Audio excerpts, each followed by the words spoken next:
میں ایک بہت فائدے کی بات لے کر آیا ہوں۔ کہا کیا فائدہ ہے؟ کہا کہ اگر ہم امام حسین کا سودا امیر معاویہ سے کر لے اور اس بات پر ہم امیر معاویہ کو آمادہ کر دے کہ ایک بڑی انعام اور اکرام اور ایک بڑی رقم ہمیں دے اور اب اس کے عوض حسین کو معاویہ کے حوالے کر دے تو آپ کا کیا خیال ہے؟ امام حسن کا سودا کر رہا ہے کم بخت، اور اس کو آج ہیرو بنا کے مختار نامہ میں پیش کیا ہے۔ اور میری طرف سے جو شرائط آپ دیتے، پھر ایک روایت میں یہ آتا ہے کہ آپ نے کاغذ اپنا وہ بھیجا جو لیٹر پیڈ وغیرہ حکومت کا ہوتا ہے، اپنی مہر بھیجی اور کہا کہ یہ مہر ہے میری، یہ ہمارا کاغذ حکومت کا، آپ جو شرائط آپ لکھے، جن شرائط پر آپ معاہدہ کرنا چاہتے ہیں وہ شرائط مجھے منظور ہوگی۔ امام حسن نے شرائط ترتیب دی، امیر معاویہ نے دستخط کی، چند شرائط پر صلح ہو گئی۔ 6 ماہ کی خلافت کے بعد امام حسن خلافت کے عہدے سے دستبردار ہو گئے۔ سمعت النبی صلی اللہ علیہ وسلم علی منبری والحسین الی جنبہ، کہتے ہیں میں نے رسول اللہ کو اس وقت یہ کہتے ہوئے سنا کہ جب آپ کے پہلو میں امام حسن بیٹھے ہوئے تھے۔ امام حسن کو حضور نے اپنے منبر پہ اپنے پہلو میں بٹھا رکھا تھا۔ ینظر الی الناس مرہ وعلیہ مرہ، ایک نظر آپ امام حسن کو دیکھتے، پھر ایک نظر آپ مسلمانوں کو دیکھتے، مجمع کو دیکھتے۔ وَيَقُول، پھر آپ نے ارشاد فرمایا، ابنی ھذا سید، کہ لوگو یہ میرا بیٹا سید ہے، میرا یہ بیٹا سردار ہے۔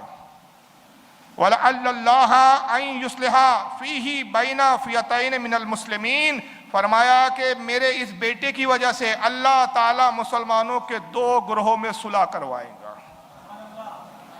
اسی حدیث کی بنیاد پر ہمارے علماء کہتے ہیں کہ امیر معاویہ پہ لعن طعن کرنا، ان کو معاذ اللہ فاسق، فاجر، گمراہ، کافر کہنا یہ جائز نہیں، کیونکہ رسول اللہ نے دونوں گروہ کو مسلمان فرمایا ہے۔ اور مسلمانوں کے 2 گروہ میں کیا کروائیں گا؟ صلح کروائیں گا، میرا بیٹا سید ہے۔ تو نبی کی حدیث، نبی کی پیشن گوئی اس وقت پوری ہوئی کہ جب آپ نے امیر معاویہ سے صلح کر لی۔ بزرگ سید ہیں سید اقبال حسین شاہ صاحب، کوئی 85-90 سال ان کی عمر ہے۔ خطبہ جمعہ میں وہ قرآن پڑھ رہے تھے اور قرآن پڑھ کے شاہ جی نے سورۃ البقرہ کی آیت نمبر 27 پڑھی، 27، اور شاہ جی کہتے ہیں کہ اللہ کہتا ہے کہ جو صلح کرنے کے بعد صلح کی شرائط کو توڑتے ہیں وہ لعنتی ہیں۔ جب شاہ صاحب نے یہ آیت پڑھی اور ساتھ انہوں نے آیت پڑھ کے کہا یار اللہ کہتا ہے کہ جو صلح کرنے کے بعد صلح کی شرائط کو توڑتے ہیں وہ لعنتی، تو انہوں نے کہا جب مولا حسن بادشاہ سرکار سے جب صلح ہوئی تو کہتے ہیں وہ کس نے توڑی؟ وہ جس نے بھی توڑی قرآن کی نص سے وہ لعنتی۔ آج اللہ کے فضل و کرم سے میں قرآن سے اور آقا علیہ الصلوۃ والسلام کے فرمان سے آپ کے سامنے تبلیغ کروں گا کہ خلیفہ کون بناتا ہے اور خلیفہ بننے کے لیے اس کی شرائط کیا ہیں، واجبات کیا ہیں، لوازمات کیا ہیں، اس کی ٹرمز اینڈ کنڈیشنز کیا ہیں، اس کی ڈیمانڈز اور اس کی صفات کیا ہیں۔ یہ قرآن سے اور کتب اہل سنت سے کسی بندے کو دائیں بائیں میری گفتگو سے کوئی مسئلہ ہو، کوئی پرابلم ہو تو میرے جانے کے بعد اگر مگر نہ کرے یا چائے کی دکانوں پہ بیٹھ کے پراپوگنڈا نہ کرے۔ اللہ نے اگر اس کو علمی جرأت سے نوازا ہے تو مجھے ملے، میں جو کچھ آپ کے سامنے بیان کروں گا کتب اہل سنت سے ابھی دکھا کے جاؤں گا۔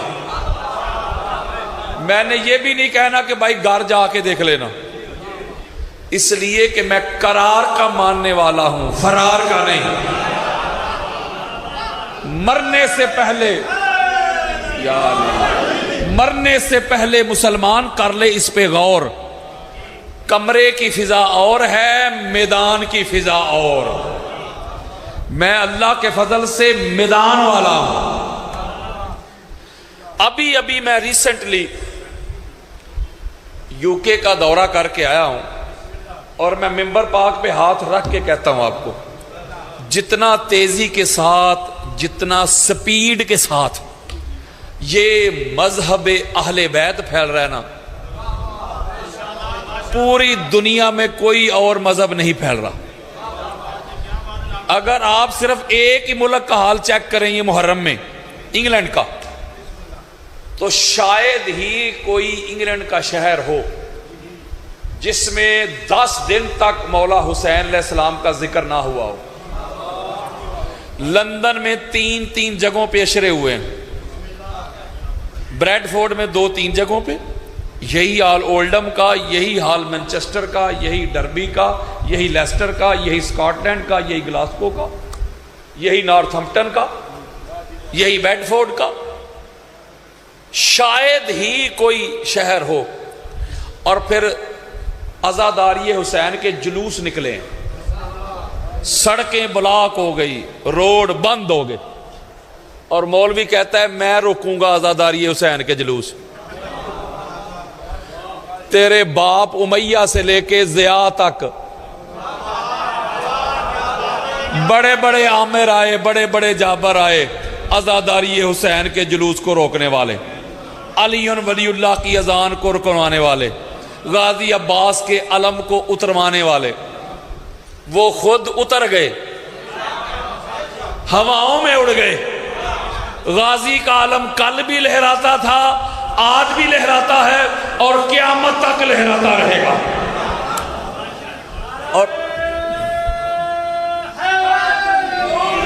اور میں آپ کو اس کی وجہ بتاؤں، اس کی ریزن بتاؤں کہ اس کے پیچھے ریزن کیا ہے، کیا وجہ ہے کہ اتنا تیزی کے ساتھ یہ مذہب اہل بیت پھیل رہا ہے۔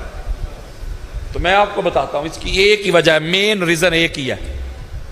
یہ مولوی حضرات نہیں سمجھے، میں سمجھاتا ہوں۔ اہل سنت کا نوجوان جو پڑھ لکھ گیا ہے، جو قرآن پڑھتا ہے، جو حدیث پڑھتا ہے، سوشل میڈیا کا زمانہ ہے، جب وہ محرم کے ایام آتے ہیں نا، تو اس کے دل میں یہ ہوتا ہے کہ چلو یار جلدی جاتا ہوں، جمعہ ہے، جا کے آگے بیٹھوں گا، مولا حسین بادشاہ سرکار کے فضائل سنوں گا، ان کے خصائص کا ذکر ہوگا، ان کے فضائل کا، ان کے اوصاف کا ذکر ہوگا، ان کے مصائب سے آنکھوں کا وضو کر کے عبادت کروں گا۔ وہ نوجوان بیچارہ جا کے بیٹھ جاتا ہے، تو مولوی صاحب شروع ہوتے ہیں پورے خطبہ میں، مولوی صاحب آل محمد کے دشمنوں کے قصیدے پڑھتے رہتے ہیں۔ نہیں سمجھ رہے، ذرا جاگے یار۔ وہ پریشان ہوتا ہے، وہ کہتا ہے یار میں تو محرم کا پہلا عشرہ چل رہا ہے، میں تو آل محمد کا ذکر سننے آیا تھا، ان کے اوصاف سننے کے لیے آیا تھا، ان کے مصائب سے آنکھوں کا وضو کر کے عبادت کرنے آیا تھا، یہاں تو معاملہ ہی الٹ ہے۔ تو پھر وہ وہیں جائے گا نا جہاں اس کو ذکر اہل بیت ملے گا۔ یار بولیں، ہمارے لوگ تو سوائے فتووں کے سنیت سے نکالنے سے رافضی ہو گیا، شیعہ ہو گیا، گمراہ ہو گیا، کافر ہو گیا، اس کے سوا تو ان کو آتا ہی کچھ نہیں۔ اور یہ محرم کے عشرہ میں اپنے بزرگوں کو زبردستی محرم کے پہلے عشرہ میں تن رہے ہیں کہ کسی طرح ذکر حسین کو کم کیا جائے، معاذ اللہ منیمائز کیا جائے۔ یہ مولا حسین بادشاہ سرکار کے ذکر کو گھٹانے کی ناکام کوشش کر رہے ہیں، یہ ہے ان کی سنیت۔ اور میں بڑا پریشان ہو کے آپ کو یہ جملہ بتا رہا ہوں کہ یار لوگ سنیت کو کہاں تک لے گئے۔ آج اہل سنت کے ممبروں پہ یزید پلید کا دفاع ہو رہا ہے۔ وہ کہتے ہیں کہ یزید کا نام لے کے لعنت نہ بھیجو۔ اور یار یہ سوشل میڈیا کا زمانہ ہے، کھولیں۔ مان صحرا میں کسی نے یزید پر لعنت بھیجی، اس پہ FIR ہو گئی، کہا بھائی اس نے صحابی کے بیٹے پہ لعنت بھیجی ہے۔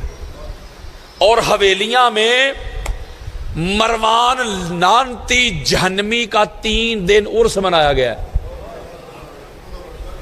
اب دیکھ لیں آپ، یہ آپ کے راول پنڈی میں کوہٹا روڈ پہ بزرگ سید ہیں، سید اقبال حسین شاہ صاحب، کوئی 85-90 سال ان کی عمر ہے۔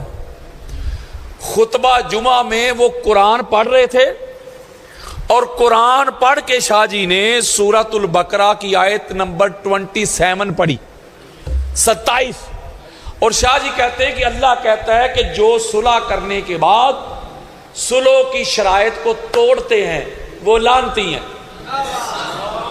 بولو ذرا کی ہو گیا جب شاہ صاحب نے یہ آیت پڑھی اور ساتھ انہوں نے آیت پڑھ کے کہا یار اللہ کہتا ہے کہ جو صلح کرنے کے بعد صلح کی شرائط کو توڑتے ہیں وہ لعنتی، تو انہوں نے کہا جب مولا حسن بادشاہ سرکار سے جب صلح ہوئی خاصاں دی گالیں ہم آگے، تو کہتے ہیں وہ کس نے توڑی؟ وہ جس نے بھی توڑی قرآن کی نص سے وہ لعنتی۔ تو سارے ملا ملوانے نکل آئے، گستاخ صحابہ، واجب القتل، یہ کرو وہ کرو، اور بزرگ شخصیت ہیں اور سید بھی ہیں، ان پر پرچہ کروا کے ان کو اریسٹ کروا دیا۔ یہ ہے ہمارے ملک کا آئین اور قانون۔ یہاں قرآن پڑھنے پہ بھی ایف آئی آر ہو جاتی ہے۔ آپ سمجھدار ہیں، مجھے بتائیں وہ جو کراچی میں مناظرہ ہوا تھا 2 سال پہلے، وہ قرآن ہی پڑھا تھا میں نے یار، قرآن پڑھا تھا، انہوں نے کہا جی گستاخی ہوگی، بے ادبی ہو گئی۔ اللہ کہہ رہے قرآن میں تم میرے نبی کو چھوڑ کے بھاگ رہے تھے، تو قرآن میں نے پڑھا، کہتے گستاخی ہو گئی۔ اب حالات یہاں تک پہنچ گئے کہ قرآن اور حدیث پڑھنے پر بھی ایف آئی آر ہو رہی ہے۔ وہ کہتے ہیں سنی وہ ہے جو آل محمد کو آخری نمبر دے، سنی وہ ہے جو کھلم کھلا شیعہ کو کافر کہے، یہ ہے ان کی سنیت۔ آج سے 7 سال پہلے ایک جماعت نے ایک بندے کے نعرے لگائے تھے، بے خطا بے گناہ، اس کے جھنڈے اٹھائے تھے، ایسے عرس منایا تھا۔ آپ ہسٹری کی بات ہے، آپ یوٹیوب کھولے، وہاں میرا لیکچر تھا، میں نے اس وقت کہا تھا، میں نے کہا تھا اگر آج ان کو نہ روکا گیا تو یہ باپ سے شروع ہوئے ہیں، کل بیٹے تک بھی آئیں گے۔ تو دیکھ لیں اب کیا ہو رہا ہے، یزید کا دفاع کر رہے ہیں۔ یہ 80 آیات اس وقت میرے پاس ہے، اس کے اوپر میری کتاب بھی ہے اور پورا ایک لیکچر بھی ہے، 80 سے زائد ہو سکتی ہیں، کم نہیں، 80 کے قریب آیات ہے۔ اللہ نے اپنے قرآن میں جتنی بھی لعنتیں برسائی ہیں نا، اللہ کی برسائی ہوئی لعنتوں کا جو مرکز و محور ہے نا، وہ آل محمد کے دشمن ہیں۔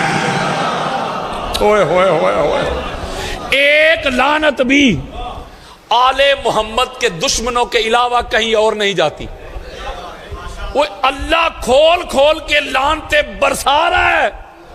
مولوی کہتا ہے یزید کا نام لے کے لعنت نہ بھیجو، میں ذکر حسین کروں گا، ہر چوک پہ مولوی رہ گیا تیرا یزید میرے جوتے کی نوک میں۔ ہمارا تو اوڑھنا بچھونا، جینا مرنا، اٹھنا بیٹھنا حسینیت ہے۔ ہم